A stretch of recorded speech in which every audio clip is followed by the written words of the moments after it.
Please, make a lot of noise for Chad Heft!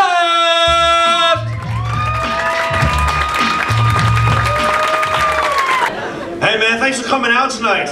You know, what's better to do after Easter weekend? Comedy weekend.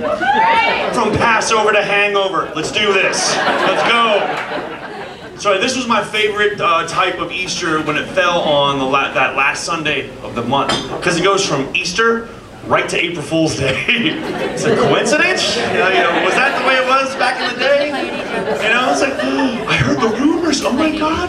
Is that you, Jesus? Nope, it's Muhammad the Prophet. I got you. You should have seen your face. April Fools. Check out my book, the Quran. It's fantastic. Yeah, man.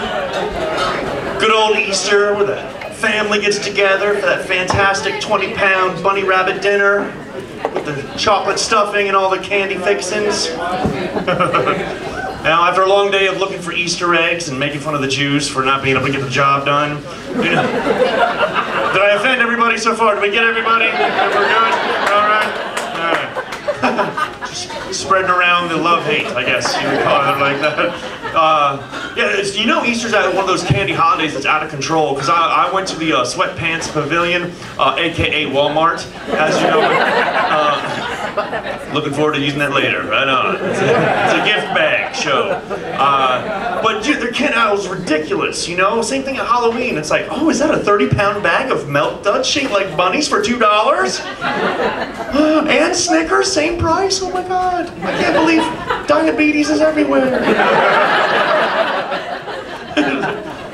Dude, man, it is, man. You know what? I'm a huge sports fan, and I haven't heard this injury like ever until the last couple of years. One of my fantasy players went out with a sports hernia. He's going to be out 6 to 8 weeks with a sports hernia, and I'm like, holy cow! I've had both hernias, groinial and abdominal. Is there another hernia I need to get to complete the set? It's like McDonald's cups. You don't want to miss out.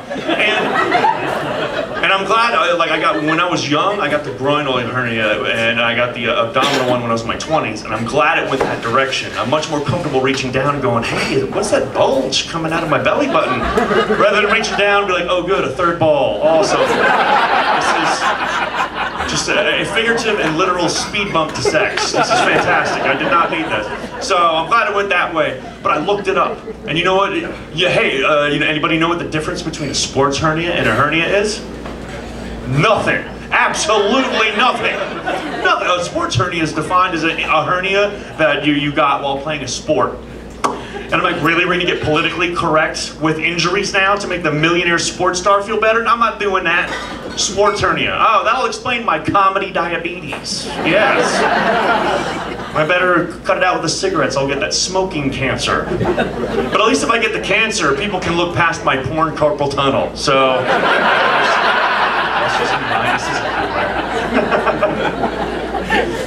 Yeah, I'm not from here, I'm from DC. I came out here 4 years ago via Greyhound bus because I got it made like that. And we stopped at this rest stop, and there was a restaurant there that looked like Cracker Barrel, but it wasn't Cracker Barrel. And it had the structure, the design, the colors, all that stuff. It was like a Cracker Barrel farm team restaurant, why not?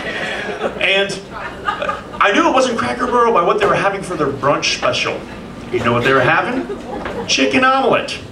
Yeah. I found it just as appetizing as you did. Yeah, nowhere near delicious. I mean, dude, it sounds a little, chicken omelet, it sounds a little mean, a little cruel, a little bit of overkill, you know? I mean, chicken omelet, you could be eating the family, you know? That's messed up, man. I bet you that's how they came up with that idea. They're like, I wonder if there's a way of getting 2 generations of one animal in one sitting. Chicken omelet, yeah! Yeah, then for dinner we could have bacon wrapped sausage and stuff it into pork chop. I'm like, my God. Just came here for something to eat, not a Charlotte's Web Holocaust. My God. Something awful happened to someone in your kitchen on a farm. Yeah. And at the restaurant they had those little, you know, they had that, they had that crappy gift shop candy store up front, but they had something at the counter I ain't seen in a while. They had those little horoscope joints.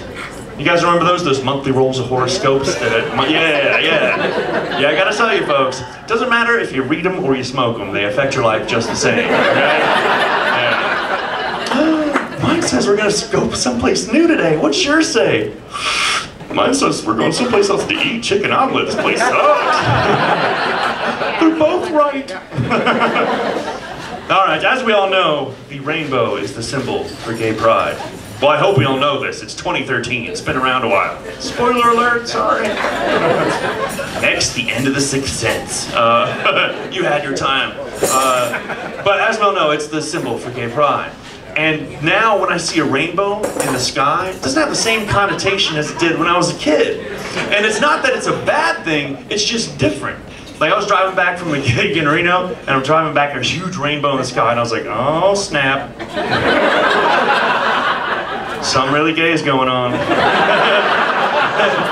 It's like the gay bat signal. It's like, everybody out. It stopped raining. No longer there are 2 pots of gold at the end of the rainbow. I think there's just 2 great gay parties, and that's how they're given directions. So, follow the rainbow to Theo's house. Hey folks, I'm Chad Heft. Y'all enjoy the rest of the show.